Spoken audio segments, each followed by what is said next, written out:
Books incomplete है, data missing है, फिर भी बैलेंस शीट बनानी है। अगर आप सीए हैं, अकाउंटेंट हैं या बिजनेस ओनर हैं तो ये प्रॉब्लम आपने कभी ना कभी फेस ज़रूर की होगी। बट अब टेंशन लेने की ज़रूरत नहीं है, क्योंकि इस वीडियो में मैं आपको स्टेप बाय स्टेप बताऊंगा इनकम्प्लीट बुक्स को कैसे फाइनलाइज करते हैं और कैसे बिना फुल डाटा के भी perfect balance sheet and PNL बना सकते हो। तो आज इस वीडियो में मैं आपको रियल प्रैक्टिकल एग्जाम्पल के साथ इजी ट्रिक्स एंड शॉर्टकट्स और एग्ज़ाम प्लस प्रैक्टिकल दोनों के लिए यूज़फुल है ये वीडियो। तो गाइज यदि अभी तक आपने मेरा यूट्यूब चैनल सब्सक्राइब नहीं किया है तो कर लीजिए ऐसी बेनिफिशियल वीडियोज़ के लिए। तो गाइज चलते हैं और वीडियो को स्टार्ट करते हैं। जैसे कि आज का हमारा टॉपिक है incomplete books finalisation step by step. तो देखिए होता क्या है, हमारे पास जो हमारी कैश बुक होती है वो हमारे पास नहीं होती है, वो मिसिंग होती है। ठीक है, वो नहीं है, कैश बुक हमारे पास नहीं है, या परचेज और सेल इनकम्प्लीट है, यानी कि जो परचेज और सेल है वो प्रॉपर नहीं है हमारे पास। ठीक है, तो फिर भी हम परचेज और सेल को कैसे बैलेंस शीट में ऐड करेंगे, या मान लीजिए डेटर्स और क्रेडिटर्स फुल डाटा नहीं है हमारे पास। ठीक है, क्योंकि हमें रियल में नहीं पता कि हमारे डेटर्स और क्रेडिटर्स कितने हैं। ठीक है, तो हम बुक्स को कैसे फाइनलाइज करेंगे। Step number first, opening balance identify करें। सबसे पहले पता करें ओपनिंग कैपिटल। ठीक है, आपकी ओपनिंग कैपिटल कितनी थी। ठीक है, मान लीजिए आपका न्यू स्टार्टअप है बिजनेस का। ठीक है, तो आपको पता होगा आपने बिजनेस में कितनी कैपिटल इन्वेस्ट की थी। सपोज दैट मान लीजिए आपने 10 लाख रुपए इन्वेस्ट किया था बिजनेस में। ठीक है, 10 लाख लगाए थे, 20 लाख या 50 लाख, वो आपको पता होगा। ठीक है, और ओपनिंग कैश या बैंक, यदि हम बात करें ओपनिंग कैश या बैंक की तो बैंक स्टेटमेंट होती है। ठीक है, बैंक स्टेटमेंट में से जो कैश विड्रॉल है, जो आप बैंक से कैश विड्रॉल करते हैं वो तो हो गया आपका कैश इन हैंड, और बैंक का जो लास्ट ईयर का क्लोजिंग है वो करंट ईयर में ओपनिंग हो जाएगा। और ओपनिंग डेटर्स और क्रेडिटर्स। ठीक है, तो आपको पता होना चाहिए आपके ओपनिंग डेटर्स और क्रेडिटर्स कितने हैं। अब बात करें ये हमें कहाँ से मिलेगा, सोर्स कहाँ से है, तो प्रीवियस ईयर बैलेंस शीट से। ठीक है, यदि आपके पास प्रीवियस ईयर की बैलेंस शीट है तो well and good, otherwise bank statement से भी आप पता लगा सकते हैं। ठीक है, अपने कैश और बैंक के बारे में कैपिटल, यदि हम बात करें कैपिटल की तो कैपिटल जैसे कि मैंने अभी आपको बताया, आपको पता होगा कि आपने बिजनेस में कितनी कैपिटल इन्वेस्ट की है। डेटर्स और क्रेडिटर्स भी आप बैंक स्टेटमेंट से कुछ देख सकते हैं। ठीक है, आपको पता चल जाएगा कि आपके पास जो रिसिप्ट आ रही है वो किस डेटर से आ रही है, या आप जो पेमेंट कर रहे हैं वो किस क्रेडिटर को कर रहे हैं। ठीक है, उससे आपको पता चल जाएगा।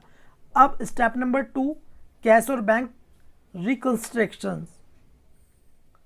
बैंक स्टेटमेंट से निकालो, जैसे कि मैंने अभी आपको बताया टोटल रिसिप्ट और टोटल पेमेंट, इससे आप बना सकते हो।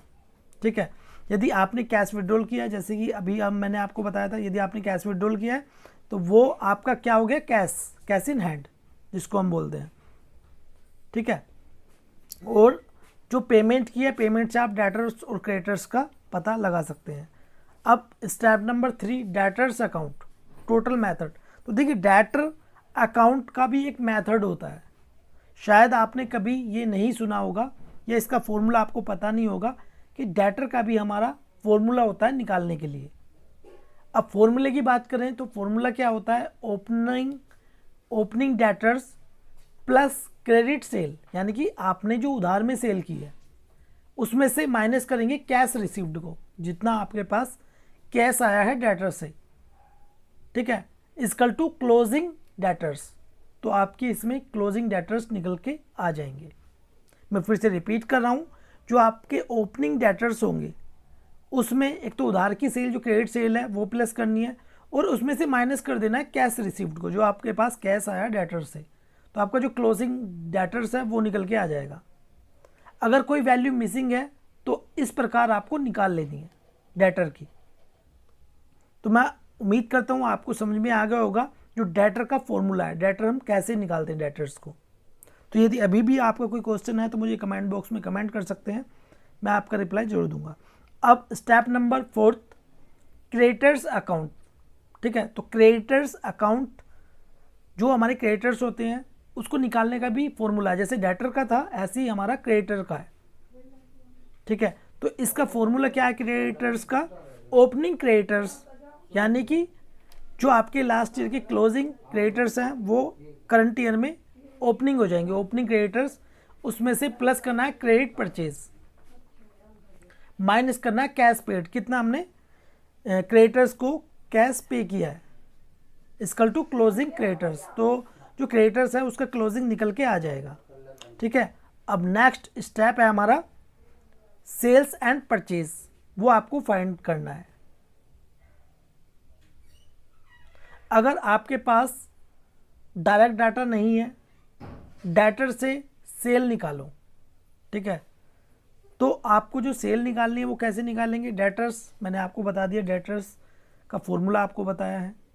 ठीक है, अब यदि आपको सेल निकालनी है तो वो हम किससे निकाल सकते हैं? डेटर्स से। यदि आपको डेटर्स पता चल जाएगा कि आपके डेटर्स कितने हैं तो उससे आप अपनी सेल निकाल सकते हैं, आपकी एक्चुअल में सेल कितनी है। और मैंने आपको क्रिएटर्स का भी फॉर्मूला बताया था। यदि आपको क्रिएटर्स आप अपने निकाल लेंगे कि आपके एक्चुअल में क्रिएटर्स कितने हैं तो उससे परचेज आपको पता चल जाएगी। ठीक है, आपकी परचेज एक्चुअल में है कितनी। ठीक है, अब नेक्स्ट जो हमारा स्टेप है वो है एक्सपेंसेस एंड इनकम्स एडजस्ट करना।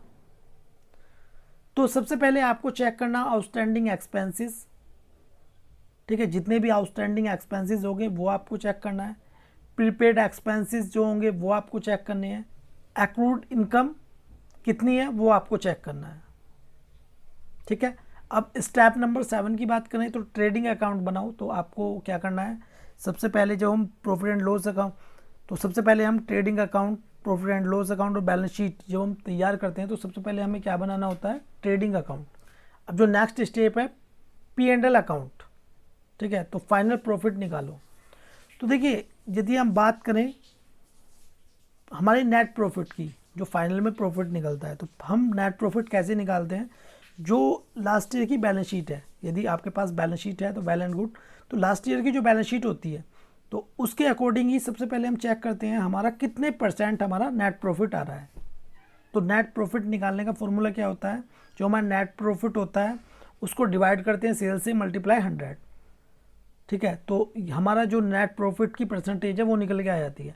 तो हमें क्या करना होता है? जो करंट ईयर की जो हम प्रॉफिट एंड लॉस अकाउंट तैयार कर रहे हैं या नेट प्रॉफिट निकाल रहे हैं तो उसे हम थोड़ा सा इंक्रीज करके रखते हैं। ठीक है, तो इस प्रकार हम नेट प्रॉफिट निकालते हैं। और जो एक्सपेंसेस होते हैं वो लास्ट ईयर के रेशियो में ही एक्सपेंसेस डालते हैं प्रॉफिट एंड लॉस अकाउंट में। नेक्स्ट स्टेप है बैलेंस शीट प्रिपेयर करना।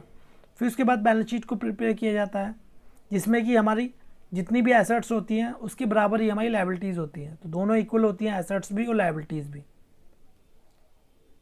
ठीक है, तो गाइस आपको इसी प्रकार ही अपनी इनकम्प्लीट बुक्स फाइनलाइज करनी है यदि आपके पास प्रॉपर डाटा नहीं है। तो जैसे मैंने आपको बताया है, तो यदि आप इस पर प्रैक्टिकल वीडियो चाहते हैं तो मुझे कमेंट बॉक्स में कमेंट कीजिए, मैं इसके ऊपर सेपरेट एक प्रैक्टिकल टैली में वीडियो लेकर आऊँगा। तो गाइस ये वीडियो आपको कैसी लगी प्लीज़ कमेंट बॉक्स में जो बताएं। वीडियो आपको अच्छी लगी प्लीज़ लाइक कर दें और इस वीडियो को शेयर करें अपने फ्रेंड्स के साथ। वीडियो देखने के लिए धन्यवाद।